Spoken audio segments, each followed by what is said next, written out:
श्री गुरु नानक देव जी दी पंजे साहिबां दी साखी ते 10 पातशाहां दे जीवन समेत मुकम्मल साखियां हन। प्रकाशक Shri doctor Jawahar Singh Kripal Singh and company.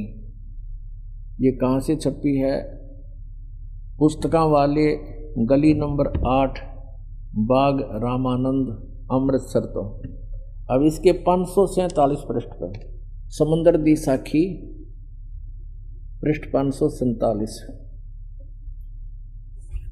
यहाँ से पढ़ेंगे। बाला संधु वाच, ये बाला संधु वाच, संधु इसका गोत्र था बालाजी का। बाला संधु वाच। अब वो बाला संधु बोला, ताते हे गुरु अंगद जी, जद गुरु नानक जी जीतिए कोलों जीतिए पासों विदा हुए। अजीते ते विदा होकर आगे चले। ता मर्दान ने कहा, सच्चे पातशाह जी असा समुंदर ता देखिया पर लंका ना देखी, जिथे रामचंद्र जी चढ़ाई कीती है। ता गुरु नानक जी कहा, चलो भाई बाला ते मर्दाना, तुहानू रंज नहीं करना। अखी मीटो जा अखी मीट के खोलियां। ता समंदर दे कंडे जाई खड़े होए ते आखण लगे, बाला ते मर्दाना मेरे पीछे पीछे चले आओ। मुखों वाहेगुरु वाहेगुरु कहिंदे आओ ते आगे आगे गुरु जी और तुर पे जैसे धरती ऊपर तुरदे सन। उसे तरह समुंदर ऊपर तुर पे जा चले जावन ते पीछे पीछे बाला ते मर्दाना जावन। ता मर्दान ने विचार कीती कि गुरु नानक देव जी ओम सोहम जपदे जांदे हन। ता मर्दाना भी ओम सोहम लगा जपण ते लगा गोते खावन। जा गुरु नानक जी देखन ता मर्दाना गोते खांदा है। ता गुरु जी कहा, मर्दाना गुरु जी दी करनी वल नहीं देखना, गुरु दे बचना पर चलना चाहिए। तू मर्दाना ओहे आख जे असा आखिया है। ता मर्दाना फिर लग्या वाहेगुरु वाहेगुरु कहन। ता फिर चल जल ऊपर उसे तरह तुरन लगा। ये हो सकता आपका पंजाबी ना समझ में आई और नहीं पढ़ सकते हो तो एक हिंदी और दिखाते हैं, इनके द्वारा अनुवादित है, देखिएगा। क्योंकि दास का उद्देश्य है कि संशय का नाश करूं कति। यह भाई बाले वाली श्री गुरु नानक देव जी की जन्म साखी। भाई चतर सिंह जीवन सिंह अमृतसर से ये प्रकाशित है। ये इसके प्रकाशक है। इसके 559 पृष्ठ पर लिखा है। ये वही है। पंजे साहिब और 10 पातशाह का जीवन संपूर्ण साखियां सहित दर्ज है। प्रकाशक चतर सिंह जीवन सिंह अमृतसर से। इसके केवल प्रकाशक और अनुवादक बदले हैं, बाकी वो मैटर जो का तो है। ये है 559 पृष्ठ और समुद्र दी साखी। एक दिन मर्दाने ने कहा, हे महाराज, मेरा मन चाहता है कि समुद्र में जो लंका है वहाँ का भ्रमण किया जाए। गुरुजी ने कहा, अच्छा आप लोग अपने नेत्र बंद करो। जब मैं और मर्दाना ने नेत्र बंद करके क्षण पीछे खोले, तब हम लोग गुरुजी के साथ महान समुद्र तट पर खड़े थे। अब गुरुजी ने कहा कि तुम लोग समुद्र के जल पर वाहेगुरु जप करते पैदल ही चले आओ। हे गुरु अंगद देव जी, हम लोग गुरुजी के पीछे पीछे उसी प्रकार जा रहे थे जैसे सूखी पृथ्वी पर चला जाता है। आगे आगे गुरुजी ओम सोहम का जप करते चले जा रहे थे। तब मर्दान ने सोचा कि हम भी ओम सोहम का जप क्यों ना करें। तब मर्दाना भी ओम सोहम की रट लगाने लगा। बस वह लगा गोते खाने। गुरुजी ने पीछे देखा तो हंसकर कहने लगे, मर्दाना से इसका धर्म है कि वह गुरु के बताए मार्ग पर चले, इसलिए तू वाहे गुरु की जप, तेरा उसी में कल्याण है। जब मर्दाने ने वाहे गुरु नाम की रट लगाई, फिर वह पूर्व प्रकार पानी पर चलने लगा। पुण्यात्माओं, ये आध्यात्मिक मार्ग है और अभी तक छुपा के रखना था, परमात्मा का आदेश था, इसी में हमारा हित था जो महापुरुषों ने परमात्मा की आज्ञा का पालन किया। अब पूरे सिख समाज में ये मंत्र नहीं है, और इस कारण से क्योंकि गुरुजी ने मना कर दिया, तो ये सपने में भी नहीं, इसका जिक्र भी नहीं किया किता है। और गुरु ग्रंथ साहिब के अंदर जब संग्रह करने लगे अंगद देव जी, वैसे इनका संग्रह तो गुरु अर्जुन देव जी ने किया था, फिर भी वाणी सभी महापुरुषों ने जैसे जैसे लिखी थी उस समय इस उद्देश्य से कि गुरु जी का आदेश है, ये मंत्र किसी के हाथ नहीं लगे, इसका जाप नहीं करना, किसी को पता भी ना लगे, इसलिए गुरु ग्रंथ साहिब की जो संग्रह किया वाणियों का, उस समय वो वचन ही छोड़ दिए जिसमें क्लियर मंत्र था, वो सब वाणी छोड़ दी। और इसलिए कि कहीं किसी के हाथ लग जाए और वो जाप ना कर ले, गुरु जी की आज्ञा की अवहेलना हो जाएगी।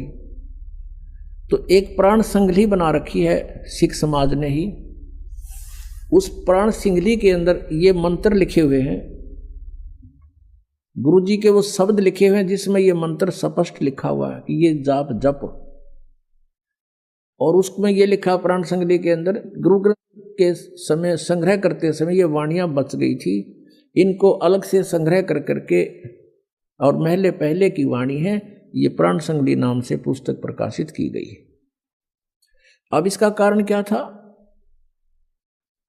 अब आपके शंकाएं उत्पन्न होंगी कि सिख गुरु नानक देव जी ने ऐसा क्यों किया, समाज को तो इसे वंचित रख दिया, यही मूल मंत्र है, इसी से कल्याण संभव है।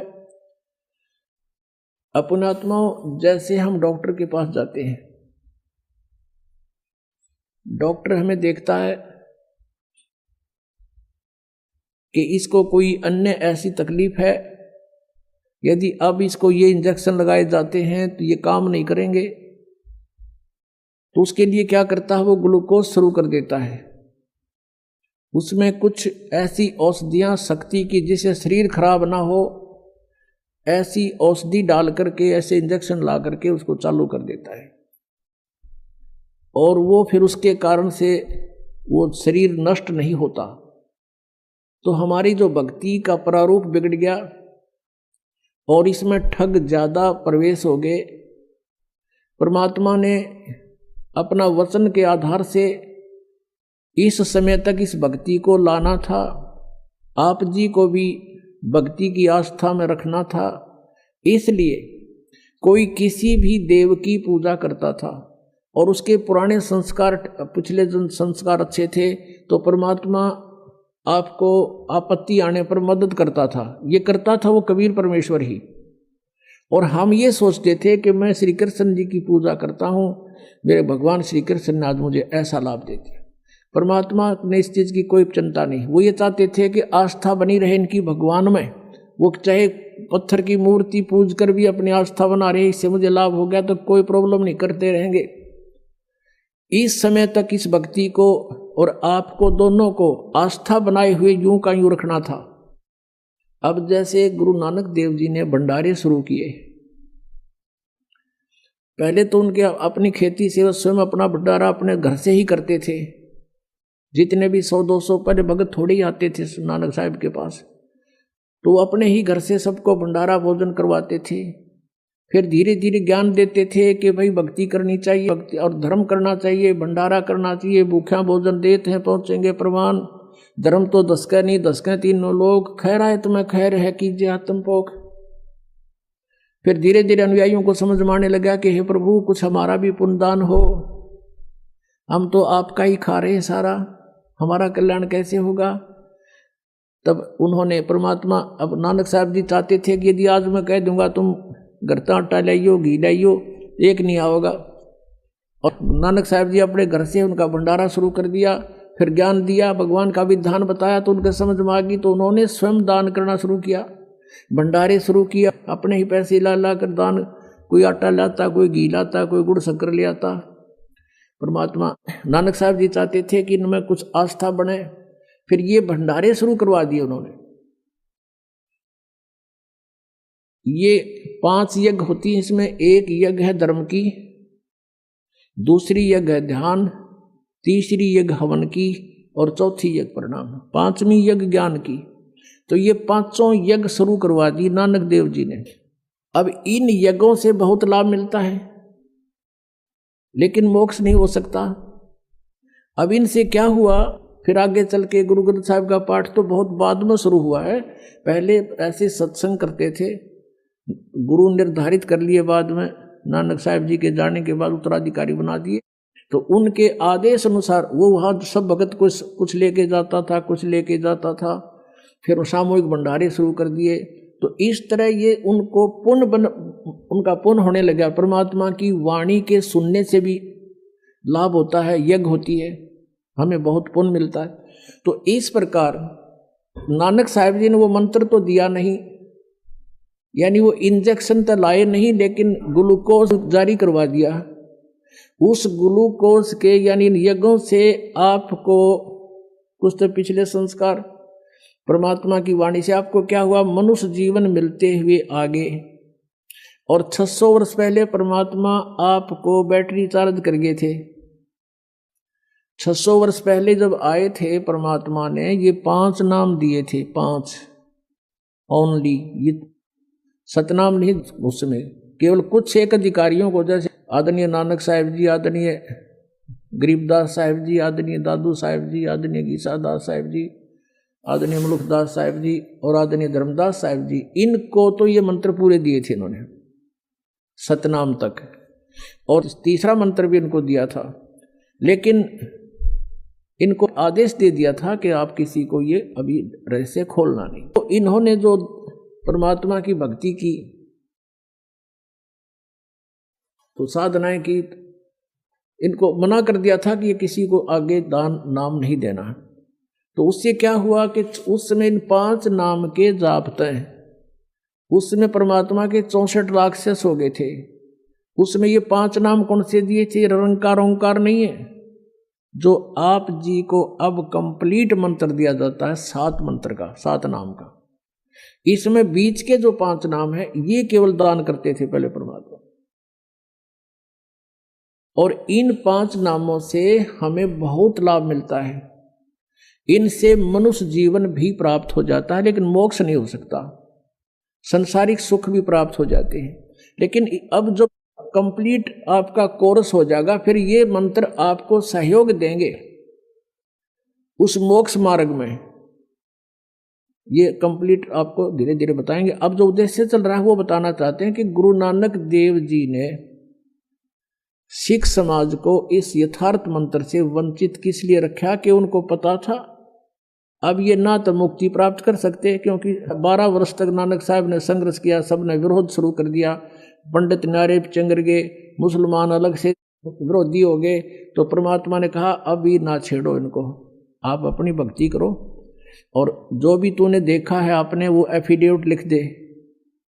उन अपनी वाणी लिख दी, सारी वाणी लिखकर वो छोड़ गए। आज उनकी वाणी हमारे लिए एफिडेविट का काम करती है कि कबीर इज गो ढक्का कबीर करीम तू बे ए परवरदिगार। 721 पृष्ठ पे लिखा है गुरु ग्रंथ साहिब के, और 24 पृष्ठ पे लिखा है फाई सूरत मनुख की वेश ए ठगवाड़ा ठगी देश खरा सियाणा बहुता भार ये धानक रूप करतार। तो उसमें अब 5 नाम दिया करते थे, ये जो आपको दिए जाते हैं ये है वो मंत्र। अब वेदों में दिखाऊंगा आपको। परमात्मा ने कहा कि वेद मेरा भेद है, पर मैं ना वेदन के माही, और जौन वेद से मैं मिलूं वो वेद जानते नहीं। वेदों में सांकेतिक नाम है, ऐसे ही 5 नाम भी वो परमात्मा देता है। वो परमात्मा 7 नाम भी देता है। वो परमात्मा 3 नाम का मूल मंत्र भी देता है, और अलग से वो फिर उन 2 मंत्र दे करके वो तीसरे मंत्र का वो तीसरा नाम भी प्रदान करता है। यानी ये वेदों में भी लिखा है, लेकिन वेद परमात्मा की ही महिमा के हैं, लेकिन वो मंत्र कौन से हैं, वो 5वें वेद में थे, वो काल ने नष्ट कर दिए। उसको देने के लिए प्रभु स्वयं आते हैं। अब तो उस समय से सिख समाज के अंदर एक गुरु नियुक्त किया जाता था और उसके बाद उसके आज्ञा अनुसार भंडारे करते थे बस, और कुछ नहीं। वाणी का पाठ करते थे, वाणी बोलते थे उसमें सत्संग के अंदर, और महापुरुष का अनुवाद करके सुनाते थे और भंडारे होते थे भक्तों को। तो इस प्रकार फिर आगे चल के 5 नाम भी बंद हो गए थे। 5 नाम तो केवल कबीर परमेश्वर जी के जब 64 लाख शेष हुए थे, उन 64 लाख शेषों को दिया था 5 नाम, और उससे फिर आप जी अभी तक मनुष्य जीवन प्राप्त करते हुए आ रहे हो। कुछ पिछले संस्कार जन्म जन्मांतरों के पुण्यात्मा हैं, उन कभी मनुष्य जीवन और साथ में भक्ति की आस्था आज तक आपकी बनी हुई है। तो जिस कारण से मालिक को पता था कि कलयुग के मध्य में, अब कलयुग का मध्य समझो ये, यानी अब से प्राइम टाइम है ये भक्ति का, और इसी में काल ने निरे एजेंट छोड़ रखे हैं। जहां डला उठा के देखे उड़े संत पावे, और सैकड़ों हजारों की संख्या में उसके शेष पावे, और कह का किसी को पता नहीं, सब मूर्ख बना रहे बोली आत्माओं को। तो इस समय तक आप जी को लाना था, भक्ति में आस्था बनाए रखनी थी। और सिख समाज को यह मंत्र इसलिए नहीं दिया कि जैसे ये राधा स्वामी पंथ सबसे पहले कबीर जी की वाणी को आधार मानता है, जो अपने प्रमाण वो दे रहे हैं अपने समर्थन में, और दूसरे नंबर पर गुरु ग्रंथ साहिब को मानता है। और यदि ये मंत्र उनमें होता तो ये मंत्र ये देना शुरू कर देते। अधिकारी ये है नहीं, क्योंकि तो काल के दूत है, इनका गुरु शटार्ट से ही गुरु नहीं है। इनके जो गुरुजी थे शिवदयाल जी, जिनसे ये कहते हैं राधा स्वामी पंथ चला, उसका कोई गुरु नहीं। और यहाँ भगवान ने आकर के खुद भी गुरु बनाए, मर्यादा बनाए रखने के लिए। गुरु नानक देव जी के भी गुरु थे, परमात्मा स्वयं आकर प्रकट हुए उनको, और उन्होंने उस नाम दिया, उनको शेष बनाया। और फिर गुरु नानक जी ने भी कहा कि मुझे सतगुरु मिल गया, दीक्षा दी नहीं, मुझे सतगुरु मिले, मुझे दीक्षा दी नहीं। और सिख समाज कहता गुरु नानक जी का कोई गुरु नहीं था। तो ये इनकम्प्लीट नॉलेज है, अधूरा ज्ञान है जिनको ऐसी वाणी बोलते हैं वो। तो कहने का भाव ये है, नानक साहिब जी ने परमात्मा की आज्ञा का पालन किया, और उस समुद्र की घटना को इसलिए मुख से बोल कर बोला, नहीं तो सांस से सिमरन है इसका, किसी पता भी नहीं लगे, जान के बोला कि अब इसको झटका लगेगा तो पूरा आने वाले अनुयायी इस मंत्र के निकट नहीं जाएंगे और इसका नामो निशान खत्म कर देंगे। और ऐसा ही हुआ। और समय आने पर फिर ये जो उस समय लीला की थी नानक साहिब ने, अब ये प्रमाणित हो गया कि नानक साहिब भी ये 2 अक्षर का मंत्र जाप करते थे, 2 अक्षर का। और नानक साहिब जी ने गुरु ग्रंथ साहिब में लिखा है कि 2 अक्षर का भेद बतावे, सोए गुरु पूरा कहावे। अब संकेत करके कि वो पूरा गुरु होगा जो 2 अक्षर के मंत्र को बता देगा। पुण्यात्माओं सत्कर मान लेना, इस दास को सन 1988 में मंत्र प्राप्त हुआ था। उस समय यही मंत्र था जो आज गुरु नानक देव जी ने बताया, और वही दास को मिला। और फिर 1994 में दास को आदेश हुआ हमारे पूज्य गुरुदेव जी से कि उपदेश शुरू कर दे, नाम दिया कर तू। उस दिन से आज तक यही मंत्र दास देता रहा है। और हमने नहीं देखा था गुरु ग्रंथ साहिब को, गुरु ग्रंथ साहिब को तो हमने बहुत बाद में देखा है, उसमें भी ये मंत्र नहीं है कंप्लीट, जगह जगह पर है, अलग अलग लिखा है, लेकिन ऐसे नहीं निर्णायक प्राण संगलीक में लिखा मिला, वो भी बाद में देखी थी हमने। और वेदों के अंदर भी बाद में ही देखा है परमात्मा की महिमा को। तो कहने का भाव ये है कि ये मंत्र जो हमें प्राप्त हुआ था और जो परमात्मा ने स्वयं आकर प्रदान किया उन महापुरुषों को, वही जाप हम कर रहे थे, तो उससे ही मोक्ष होगा। और उसको इसलिए छुपाना कंपलसरी था, नहीं तो नकली भी ये नाम देते पाते। और ये काल के दूत हैं, क्योंकि इनको आदेश नाम देने का नहीं है। तो फिर आज हम डिफरेंस कैसे करते, भिन्नता कैसे बताते असली और नकली की। अब ये मंत्र है सतनाम, ये 2 अक्षर का, इसको सतनाम कहते हैं, ये 2 अक्षर का मंत्र है। और तीसरा मंत्र अलग है जो सार नाम है, ओम और तत् समझो ये है। और सत फिर भी भिन्न है। कहते हैं सोहम शब्द हम जग में लाए, कबीर परमेश्वर कहते हैं, और सार शब्द हमने गुप्त छपाए। किसी भी सदग्रंथ में, गीता वेद पुराणों में, कहीं कुरान और बाइबल में कहीं भी ये सोहम शब्द नहीं मिलेगा आपको, ये कबीर वाणी में मिलेगा। कहते हैं सोहम शब्द हम जग में लाए और सार शब्द हमने गुप्त छपाए। वो अभी तक नहीं खोला था, अब इस दास पे कृपा की है परमात्मा ने, वो सार शब्द भी आपको उपलब्ध कराया जा रहा है। आदेश परमात्मा का इसी समय होना था, क्योंकि इससे पहले हम अशिक्षित थे। 1947 में भारत स्वतंत्र हुआ, उससे पहले हमारे यहाँ शिक्षा बिल्कुल नहीं थी। 1951 में दास का जन्म हुआ, दास को भेजा परमात्मा ने, और उसके बाद एकदम शिक्षा का विस्फोट हो गया। आज बच्चा बच्चा शिक्षित है, और यह शिक्षा हमारी सबसे बड़ी शत्रु है, क्योंकि इसने हमें बेईमान बना दिया। संसारिक सुविधाओं के उपलब्ध करने के लिए भाई बहन का भी आदर करना भूल गए, माता पिता का भी सत्कार रहा नहीं। लेकिन इससे एक लाभ बहुत गजब का है कि हम सदग्रंथों को स्वयं पहचान और समझ सकते हैं, जिससे हमारा कल्याण संभव है। इसलिए परमात्मा ने ये आज तक नहीं दिया ये बखेड़ा। सतयुग से लेकर और द्वापर तक आप देख लो, जनता को इस आग में नहीं जलने दिया। शिक्षा वाली में एक वर्ग था विशेष, वो केवल सदग्रंथों को पढ़ने के लिए शिक्षित होते थे, और नहीं तो इसमें चातुरता ज़्यादा आती है, बेईमाना गणा छाता है। आप किसी ऑफिस में जाकर देख लो, आग लगी पड़ी है, कोई सीधा मुँह बात नहीं करे, पैसे बिना जिक्र नहीं है, और एक बार कुछ कहेगा दूसरी बार कुछ झूठ बोलेगा, सारे दिन कर्म फोड़ा अपने हुए। और फिर उनके घर में जाकर देख लेना कि केकर टूट रहे हैं। एक व्यक्ति आया यहाँ पर के, उसके 2 लड़के दोनों अपाहिज, और काफी दिनों के बाद उसने बताया कि मैं ऐसे ऐसे नौकरी करता हूँ और ऐसे करता हूँ, हमारा तरह कर्म फोड़ दिए। तूने तो अपना भट्ठा बैठा लिया, बकवाद करनी बंद कर देना। बोला जी नहीं, जिस दिन से नाम लिया मैंने छोड़ दी सारी रिश्वत लेनी। और देखा उसके कैर टूट रहा उसके घर पे। तो अपने आत्माओं, जैसे कर का जहर का रंगोरी हो, कहो कौन तिस खावे राम रंगोरी हो। इस जहर ने कौन खाओगा फिर? जब ज्ञान होगा, दास चाहता है आपको इतना शाना बना दूं कि आपको विष दिखाई दे। ये जो क्रियाएं तुम कर रहे हो, जिससे बड़े चाव के साथ और निर्भय होकर करते हो। अब क्या प्रसंग चल रहा है कि किस चीज से मोक्ष होगा? वो मंत्र है सतनाम, और सतनाम है 2 अक्षर का। हरिदास स्वामी वाला सतनाम का वीराना, वो सतनाम किधर खान का है पीण का, ये थोड़ी सी रिहर्सल करा देता उनकी। अब ये राधा स्वामी वाले श्रद्धालु क्या कहते हैं कि हमारे गुरुवादा ज्ञान वेदों और गीता तो ऊपर का है, और अपने वेदों और गीता की कोई आवश्यकता नहीं, और हम तो त्रिकुटी से प्रारंभ करते हैं, नीचे की हमने आवश्यकता नहीं। पुण्यात्माओं, त्रिकुटी इज द इंटरनेशनल एयरपोर्ट। त्रिकुटी ये समझो कि अंतर्राष्ट्रीय हवाई अड्डा है।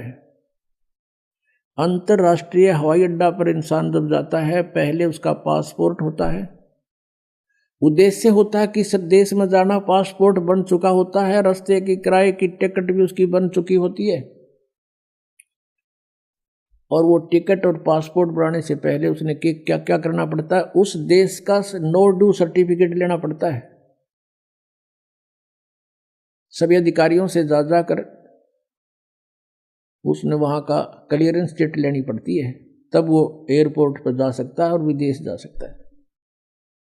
अब हमारे शरीर के अंदर जो है, ये हमारा शरीर है, इसके अंदर हमारे आत्मा है, जीव है, और इसके बैकबोन जो रीढ़ की हड्डी है, इसके अंदर की तरफ कमल बने हुए हैं। जहाँ ये खत्म होती है रीढ़ की हड्डी नीचे गुदा के पास, इससे 2 उंगल ऊपर अंदर की तरफ मूल कमल है, गणेश जी का वास है, और उससे ऊपर 2 उंगल ऊपर